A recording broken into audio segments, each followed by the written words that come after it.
Hello and welcome to the MindCep Podcast. This is your host, Alex Muir, helping you flex your mind, body, and soul. In today's episode 79, we're going to be speaking with Rick Olderman. Rick Olderman is a physical therapist, clinic owner, personal trainer, Pilates instructor, author, and speaker. Rick graduated from the physical therapy school in 1996.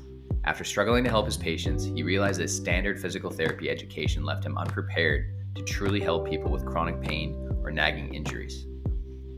As a result, Rick has spent the last 20 years studying and experimenting, resulting in his pioneering approach.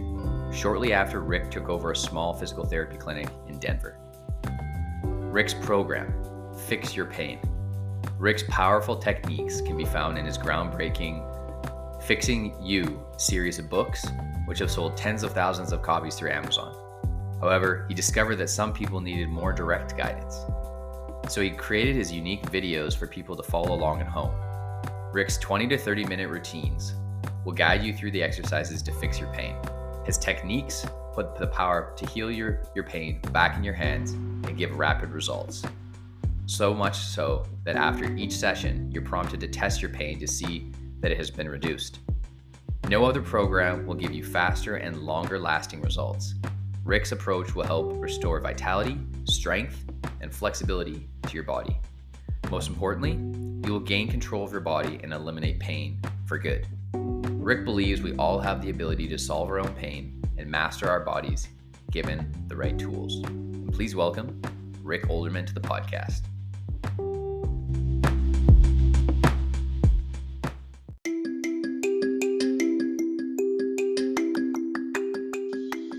And this episode is brought to you by RadioGuestList.com, the #1 free radio guest, podcast, and talk show guest expert interview booking service on the internet.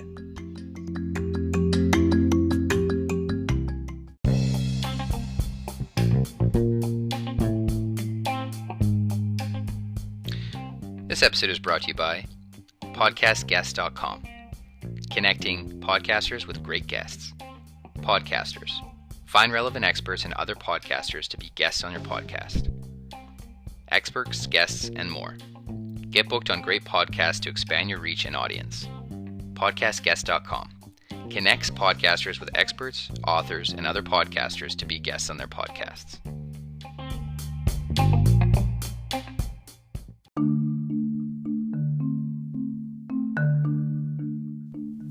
Disclaimer. All information provided by Alex Muir is of general nature and is spoken from Alex Muir's and his guests' personal experiences and personal opinions on the topics related to fitness, health, and education only. No information is to be taken as medical or other health advice pertaining to any specific health or medical condition. You agree that use of this information is at your own risk and hold Alex Muir harmless from any and all losses, liabilities, injuries, or damages resulting from any and all claims.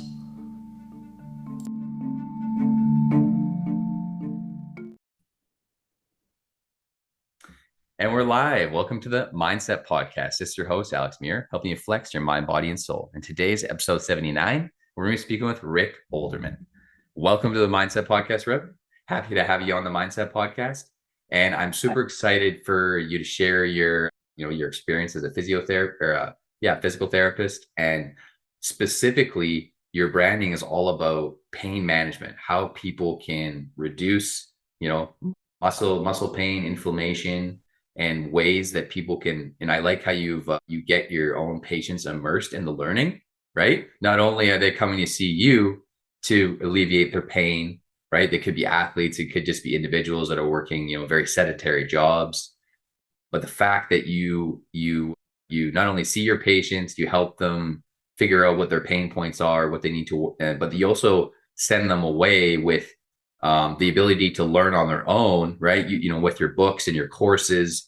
So welcome to the podcast. Happy to have you on, and let's dive right into it. Let's dive right into pain management 101. Yeah. Thanks, Alex. Thanks for having me. And you're absolutely right. I mean, what's the point of helping someone with their pain if you don't teach them how to solve their own pain? Yeah. So, yeah. I don't want people to keep coming back. I don't like revolving doors. I prefer people. I prefer people never to come back again, at least for that pain, complaint, and that means that I'm successful.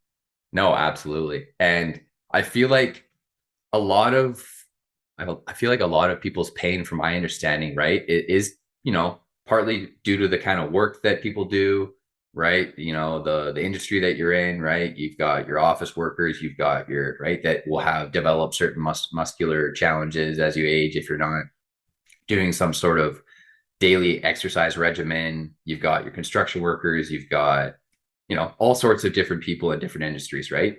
And, dependent on the work that we do, our bodies will change, right? Along with that work that we do.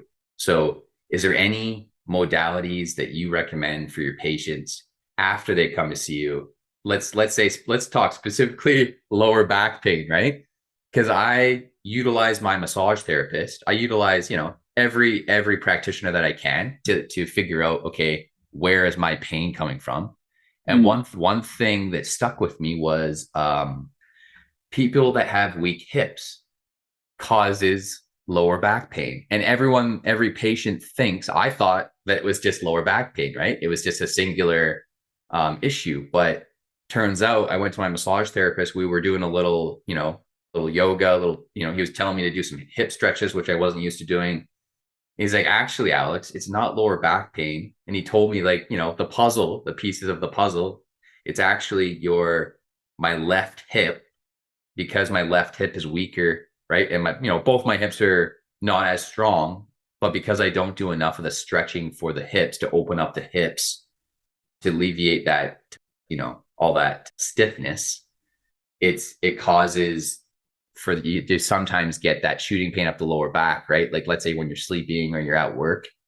But that's mainly because, I work with an office job, and I know a lot of people can vouch for this. Like, they might get that kind of lower back pain, but it's not always that, larger muscle group. Sometimes it's the accessory muscle groups, right? Is that right? Or yeah, so you're getting into, there's a lot into all of that that you just said.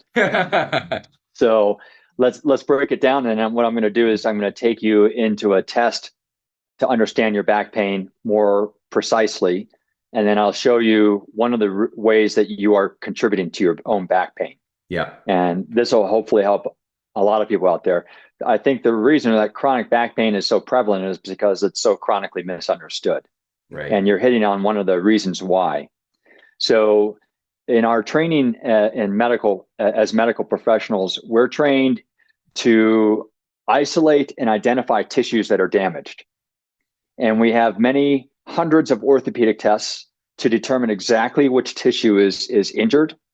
We have x-rays, we have MRIs, and so forth.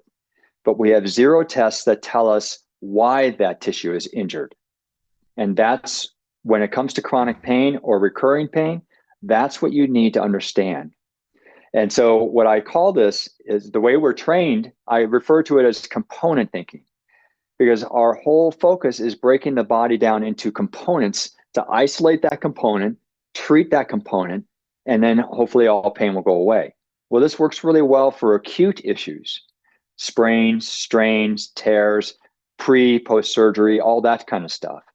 However, it doesn't work well for chronic pain issues. And what we need for chronic pain is a more profound understanding of the significance of the connections of these components that we've learned. So what we need is systems thinking as opposed to component thinking, or in addition to component thinking. And the problem is we're not trained in systems thinking. We're only trained in component thinking in medicine.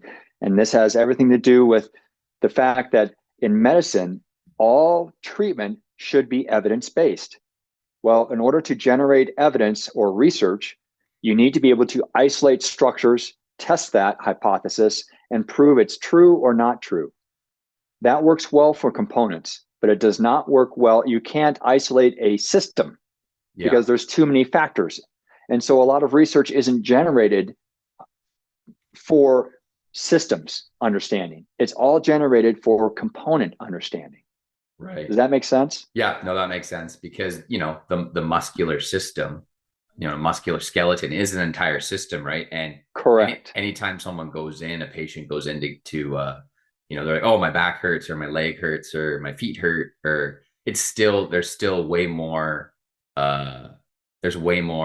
to the issue to the acute pain than it's just that one singular area. Yeah. Yeah. And some people are lucky, and maybe that treatment to the, like acupuncture or massage or whatever, maybe your problem is superficial enough and you don't have enough systemic problems feeding that, where that treatment is successful for you. Yeah. However, if it's not successful and it becomes chronic, it means that component approach is not significant enough. You haven't identified the stressors that are causing those tissues to be irritated in the first place. And I can take you through a little back pain test right now to kind of show you what I'm really talking about here. Would you like that? No, let's do it. Yeah. Okay. All right. So I'm going to ask everyone who's listening to the podcast right now to also do this test, especially if you have back, sciatic, or SI joint pain, because this will really help you feel the truth of why you're having pain, rather than just listening to me talk, which may sound nice. You won't really leave with a fundamental understanding of what's going on with your body. So I want to give you this understanding right now. So what I'd like you to do, and if you can do this while you're listening to me, Alex, that would be great. I would like everyone to lie down on the floor with your legs straight. Now, if you can't get on the floor because of whatever, then lie down on your couch or your bed or whatever. But I want your legs to be straight. A firmer surface is generally better for this test. And so that's why I say the floor, because you'll get more feedback into your body from a firmer surface as opposed to a soft, cushy surface. So anyway, let's say that everyone is now lying on the floor with their legs straight on their back. You can slide your hand underneath your low back area and you'll feel the space between the floor and your low back. Okay. What I also want you to do is get a sense for, hey, is this feel good for my back or not? Okay, so now that we've got that sense, what I'd like you to do now is bend your knees so your feet are flat on the floor. And feel the difference in your back in this position versus legs straight. If you don't feel a difference yet, then bring your knees to your chest and hug them to your chest too. So one of these two positions, either legs straight or knees bent in some way, should feel better for your back. Which one feels better for your back, Alex? I have to say, they all feel pretty equal. Okay. There's no position like lying down or knees to the ground. I feel like definitely, if I'm to pinpoint it again, just like lying down flat or knees like on the ground, or feet on the ground but knees up. Yeah. Okay. Feet on the ground but knees up. So knees bent. Yeah. Basically. Okay, that's what 99.9% of all people listening to this podcast will experience too. All right, so now the obvious answer is, my back is flatter when my knees are bent, therefore my back feels better. And that's part of the answer, but not all of the answer. So now for the second part of the test, let's have everyone stand up, including you, Alex, and listen for the next 2 or 3 minutes to what I'm talking about. So what I'd like you to do is just stand normally. And you'll notice that after a minute or two of just standing here, if they're not already, that your knees will be locked in a straight position. All right, back. And if they're not locked yet, I want you to go ahead and lock your knees back and feel what your back is doing in this situation. And now unlock your knees ever so slightly so that they're not locked anymore. They're just very slightly bent. The least amount of bend you can get away with without them being locked, and feel what just happened to your back there. And if you're not sure, lock the knees one more time and feel what your back just did when you locked your knees. So what you'll notice is when your knees are being locked, your back is arching more. And you might even feel some tension in your low back muscles when the knees are locked. And if you unlock your knees, you'll feel that a lot of that tension goes away and the back is arching less. So what is this teaching us? Well, the first test is showing us that fundamentally, if my back is more arched, it hurts more. If my back is flatter, it feels better. And the second test is showing us that your normal way of standing for anything longer than a minute or two involves you locking your knees, which then arches your back more. And simply by unlocking the knees, you remove that hammer, one of those hammers that's causing your back pain, which is that by unlocking your knees, your back is naturally going to be flatter. All right. So what I've been figuring out for these past 25 years, not only are these basic patterns, for instance, this explains one pattern causing a lot of back pain, which is an extension problem, which just means that your back either is too arched or has too many forces trying to pull it into an arch. That's what that first test is telling us. The second test is showing us how what you're doing on a daily basis is contributing to that pattern of pain. Right. And by simply unlocking your knees, you will remove a significant force that's causing your back to be arched. And probably if you do this for the next 2 or 3 days, you will notice that your back pain has significantly decreased from this simple little change alone. Holy moly. Yeah. Because I noticed right away when you said to unlock, like lock and unlock the knees, Mm-hmm. I noticed a small little, like, alleviation of the tension in the lower back. Yes. Yeah. Now that's just in 10 or 20 seconds. Yeah. Imagine if you spend all day not locking your knees. Yeah. How much that would make your back feel better. So we have all sorts of, we can talk about the pattern that's causing sciatic pain, SI joint pain, and lateral back pain too.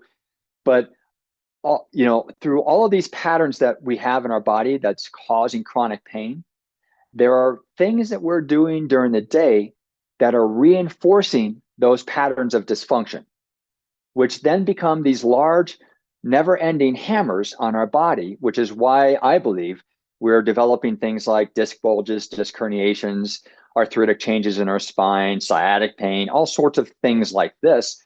Those don't happen just out of the blue.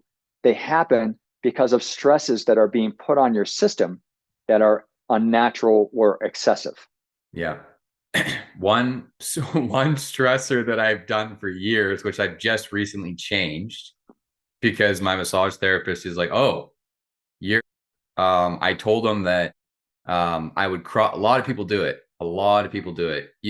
Crossing your left leg over your right leg when you're seated, right? In an office, or, you're reading the newspaper at home, or that alone caused so like hip tightness in my left hip. Cause I'm very a lot of people are creatures of habit. I would put my left leg over my right leg, or cross my left leg over my right thigh. Are you talking about at the ankle, or are you talking knee over? Knee over knee. Yeah. Okay. Yeah. So, and I did that for a long time just because, everyone's got their own quirks and idiosyncrasies, and that, a lot of people have that where they just like to cross their legs, knee over knee. But I realized that was causing that one movement pattern was causing lower back pain and very tight hips, because my massage therapist was saying it's better to, if you're going to be seated the majority of the day, just to have your knees, right, feet to the ground, knees just regular position, like seated position, but no crossing the legs or anything like that. But then I've still noticed that I tend to also cross my ankles. So I went from crossing my knees to crossing my ankles, because it's just, my body's way of saying, like, everyone likes to have their own coping movement patterns, and they're not always helpful. And sometimes it's like you said, it's those small things that can eventually cause the larger amounts of pain, right? Okay, Alex. So we're going to once again, you're giving, there's a lot of stuff that you're talking about, and this illustrates really significantly my whole approach to understanding these things. So I'm going to kind of pick apart what you just have talked about, if you don't mind. Sure. And this might help you quite a bit. So before we just did that test, you said that your massage therapist identified that you have left hip weakness. Yep. And you've also told me that you chronically either cross your left knee over the right knee, or you cross your feet at the ankles. Yeah. So and I'm curious, is your back pain central, or is it left-sided? It's actually right-sided. Right-sided. Yeah. Okay. Yeah. So likely you have the second pattern of issues causing pain, which is that of a side bending problem, which means that one side of your pelvis is higher, and usually the same side rib cage is lower. Yeah. And you can imagine if you have a higher pelvis and a lower rib cage, then you have more compression on that side of your body. Yep. Does that make sense? Yep. Well, the nerve roots that exit those spinal levels comprise the sciatic nerve, as well as nerve roots exiting from the SI joint area. And so when you have compression on that side, you're then compressing those nerve roots. And this is what typically causes, this is one of the patterns behind unilateral SI joint pain, sciatic pain, or unilateral back pain. Okay, so what we've identified is that you likely have a right side bending problem, and you have an extension problem, which means that your back is too arched. Yeah. Right? Okay. So how are your hips and legs feeding into this system? All right. So one of the reasons that this may be happening, so if you remember when I talked about extension problems, problems where your back is too arched, locking the knees is one of the things that's pushing your back into more extension. All right. So that is a habit that's causing more arching of your back. But what's also causing more arching of the back are forces acting on the pelvis. What are those forces that might be causing more arching of the back? Actually, your thigh muscles are one of those major forces. The thigh muscles attach from the knee up into the front of the pelvis. And if you all can visualize this, if they are tight, then your pelvis is being pulled forward by the tightness of those thigh muscles, which then causes the spine to arch. Does that make sense? Yeah. Okay.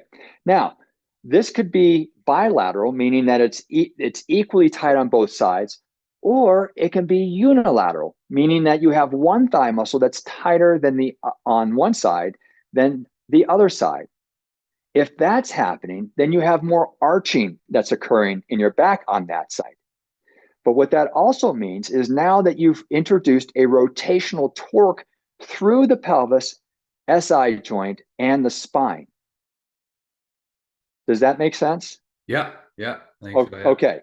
This asymmetrical tightness in the thigh muscles can also create the side bending pattern, because the brain is responding to this asymmetrical force that's being generated on the pelvis. It responds by starting to hike the pelvis up to get off of that asymmetrical force. Does that make sense? Yeah. So it's pushing. Okay. Yeah. So the pelvis is getting pushed up. It's not getting pushed up. Oh. It's being pulled up. Pulled up. Sorry. So the muscles that are pulling the pelvis up attach to the rib cage. So while that's being pulled up, it's also helping to pull the rib cage down, creating the side bending problem. Does that make sense? Yeah. Okay. Now, so what has also happened is the butt muscles are critically important for not only controlling the whole lower body system, they also help control the orientation of your pelvis. And so they are really important to have good butt muscles. So when you lock your knees, when standing or walking, it turns off the butt muscles. So then what happens is that the hip joint, which should be controlled by the butt muscles, then starts to get sloppy. And the most common error that occurs in the hip joint is something called anterior femoral glide syndrome, which means that the thigh muscle or thigh bone in the socket is migrating forward in the hip socket when it should just be pivoting there. That's what the butt muscle is doing, is it's causing a fulcrum or a pivot point for the hip joint. When the butt muscle isn't turned on, now there's nothing controlling the hip joint for its rotation. And so it starts to migrate forward. That's where the anterior part of that anterior femoral glide syndrome comes in. And then that will start impinging structures on the front of the hip socket. It will cause labral tears in the front, groin pain. It will cause bursitis pain on the side. It will cause piriformis pain in the back, because the butt muscle is a big muscle trying to control that hip. But guess what? The piriformis muscle also attaches to that thigh bone. And if the butt muscle, and that's a little pinky muscle. So if the butt muscle isn't doing its job, the little pinky muscle has to do more of that. And so it becomes strained, trying to control this thigh bone. Well, in 30% of the population, the sciatic nerve pierces the piriformis muscle. So if you have an extra working piriformis muscle because your butt muscles aren't working, then that also contributes to sciatic pain. All right. So when your therapist says that your hip is weak, it may not be weak. I mean, why would your hip be weak? You're a young, strong guy, right? Yeah. So something you're doing is causing that hip weakness. Yeah. Likely it is locking the knees when you're standing and walking, which is turning off the butt muscles. Does that make sense? Mm. All right. So then what you also may have, because what you're telling me is you cross the knee over knee a lot. Yeah. All right. And if you can't cross it at the knee, you're crossing it at the ankles. So what you'll notice is if you sit down right now, Alex, and you cross your feet at the ankles, you'll notice that your knees fall to the outside when you do that. Yeah. And you'll notice that when you cross your knee over your knee, I bet your left thigh bone slightly rotates to the outside when you do that too. Yeah. All right. So what this is indicating and showing is that likely you have two retroverted femurs, which means that the thigh bone is twisted outward. This is common for males to have retroverted femurs. Females tend towards anteverted femurs, the opposite, which is internal rotation. So what you are trying to do when you're sitting by crossing your knees and crossing your ankles is you are trying to allow your thigh bones to rotate out the way they're designed to rotate out. Right. By not crossing your knees or your ankles, you're forcing your thigh bone to be straight up and down in more midline, which for you is actually internal rotation of the hip joint. Right. Well, the hip joint doesn't like internal rotation. That equals compression and breaking down. So it's not a fault of yours that you're crossing your knees and ankles. Yeah. It's actually you trying to help yourself subconsciously because your brain is picking up on the fact that when you're not doing this, you're uncomfortable. Yeah, I get antsy. It doesn't feel right. Right. It doesn't feel right. And you'll notice that when you're not doing this, you actually are generating more effort to not do than when you're doing that. Yeah. Does that make sense? Yeah. That's why even though I stopped crossing knee over knee, and it's not every day that I do ankle over ankle. I'm conscious of it, but it takes all of my willpower to not do either. Yeah. So what you should be thinking about is, oh, well, maybe my body's trying to tell me something. Yeah. And maybe this is actually because this is what happens with chronic pain is you have probably been socialized to believe that you should be sitting with your knees pointed forward. And if you're standing, your feet should be pointed forward as well. Yeah. Well, go ahead and stand up and I'll show you the consequences of this. All right. So you're standing there with your feet pointed forward. All right. And you'll notice that your knees are probably locked or wanting to lock. Yeah. And then it actually takes effort to unlock your knees, which now we recognize is a bad thing for your back, right? So now turn your feet out 3 to 5 degrees so they're facing outward, and you'll notice that your knees can unlock much easier. Way better. Right? And if you're not sure, go ahead and point your feet forward one more time, and you'll notice that your knees almost immediately start locking, and you start to feel tension in your inner thigh muscles and pelvis.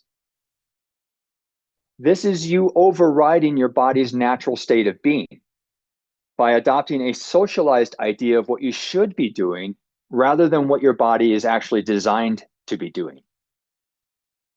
Does that make sense, Alex? Yep. And you've illustrated a really good point too, because when I first started learning how to back squat with a barbell, my feet were pointed just like you said, like knees and feet forward. No 3 to 5 degree separation in the feet. So the gym owner actually came over to me when I was squatting. This was years ago when I was 19. I'm 30 now. And he's like, you actually don't want to be straight on when you're squatting because it puts all the stress on your knees. You actually want to be slightly feet slightly, pointed outwards, right? Because then as you go down in the squat, you're opening up your hips, right? Because if I'm squatting straight on, it's going to put a lot of strain on the knees, right? Because like you said, the body's naturally designed to be to if my feet are pointed slightly outwards, it's going to open up my hips easier. Well, the degree of that depends on the shape of your thigh bones. Yeah. Right? So if you have anteverted femurs, if you rotate your feet out too far, then you're causing excessive compression in the hip joint because your thigh bones aren't built for that external rotation, especially with load. Yeah. So you have to be aware of these kinds of things. And so this brings up a point. Treated before, I used to have a clinic, and before I left, I treated this NFL lineman for hip, knee, and foot pain. Well, it turns out that he had one retroverted femur and one anteverted femur. Mm. And the way he was trained to do his pass sets on the line was to basically internally rotate his retroverted femur, which then caused excessive compression and actually weakened his leg because of that instruction. So I told him to not allow that internal rotation to occur to that degree. And it turned out that he had this pain for 9 years, and it went away in 3 days. Holy moly. So this is the importance of the significance of understanding how the body works as a system. And so I interviewed him on my podcast, and he said, I forgot to tell you, when I was in high school, I never had any hip or knee or ankle pain. It was only when I started playing football in college that I had that.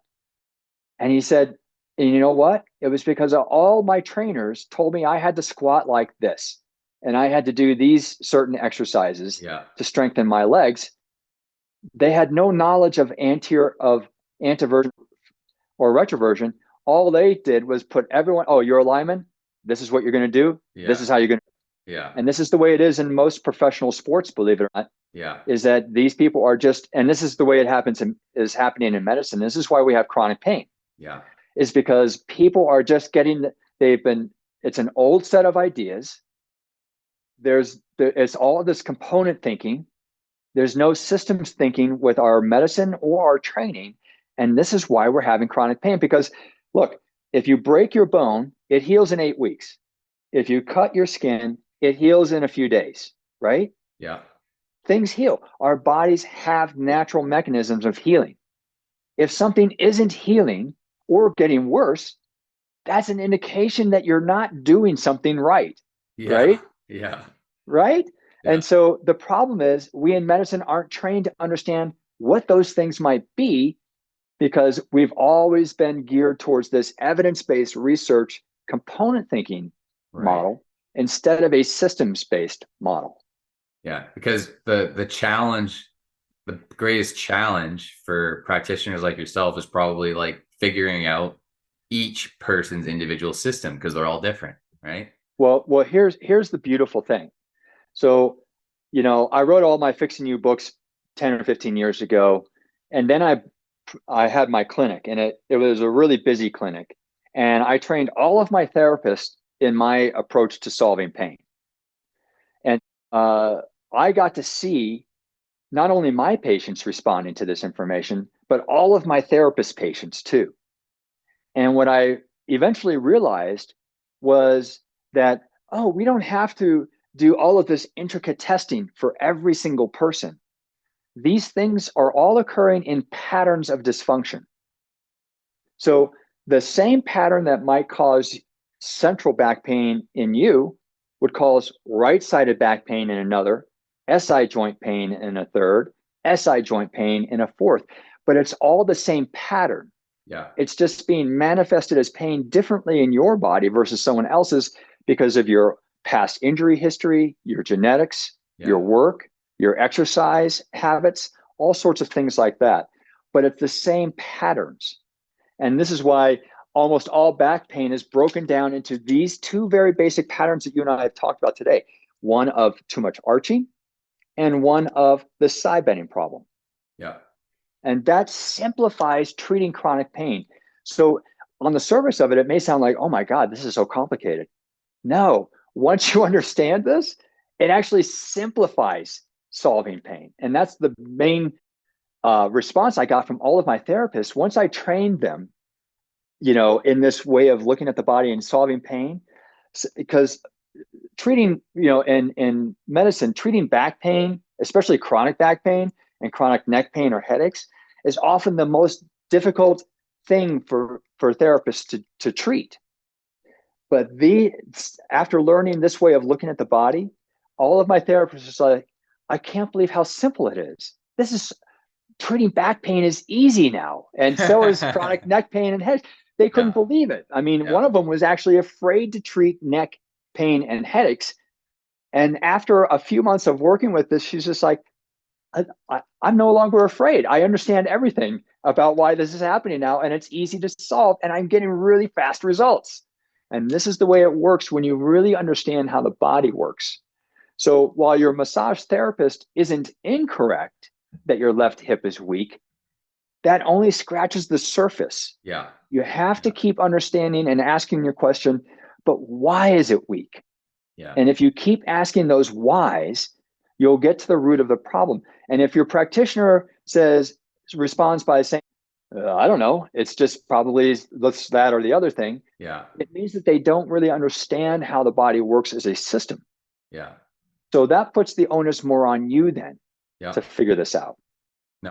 And that's all the time we got for today there, Rick. Really appreciate your time. You've really, given the audience, the listeners, some really good illustrations, as well as myself.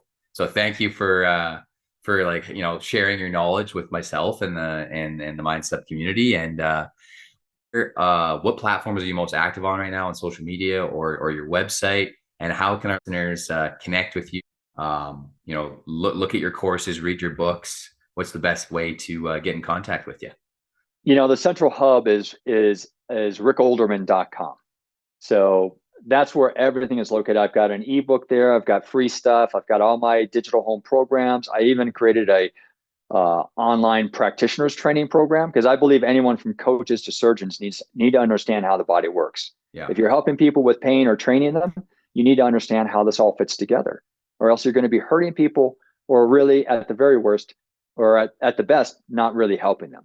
Yeah. So that's where you can find everything there. Awesome. Right on. Well, appreciate your time on the MindCep Podcast today, Rick. It's been an absolute pleasure interviewing. And next part 2 interview that we have in the near future, I would love to delve into posture, improving posture, and the importance of good posture, because that's another thing people don't think about, and which can have a large impact on our bodies and our day-to-day and how we move, and it really impacts. Absolutely. Yeah. So thanks so much for your time today. And I always publish my Saturday interviews probably at 6 p.m. Pacific. So if you're in Denver, probably 9 p.m. Pacific or Eastern for you. So I'll send you over that edit audio, audiogram, and all that good stuff later on tonight. Sounds good, Alex. Thank you, and have a great day. Yeah, you too. Have a great weekend. All right. Bye-bye. All right.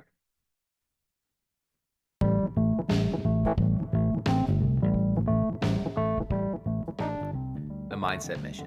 The MindCep's mission is to empower 30+ million listeners worldwide to achieve optimal mental and physical health through engaging podcasts, inspiring positive change for future generations.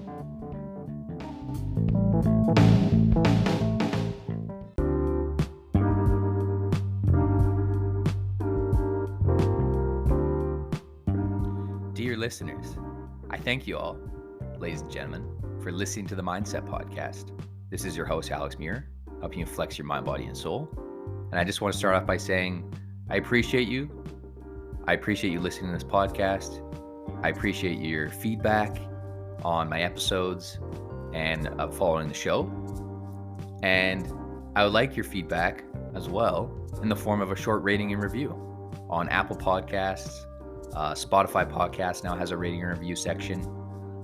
So I would love your feedback on Apple Podcasts, Spotify Podcasts, to help me attract great guests and to help me further the show and develop the show and improve the show. So hopefully you guys all enjoyed this episode. And again, you can reach out to me to give additional feedback on my blog. That's alexandermuir.com/blog.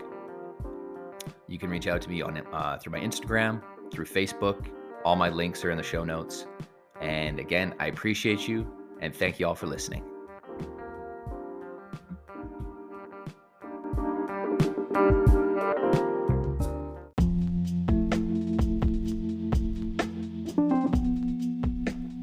I hope you enjoyed that special guest series episode brought to you by radioguestlist.com.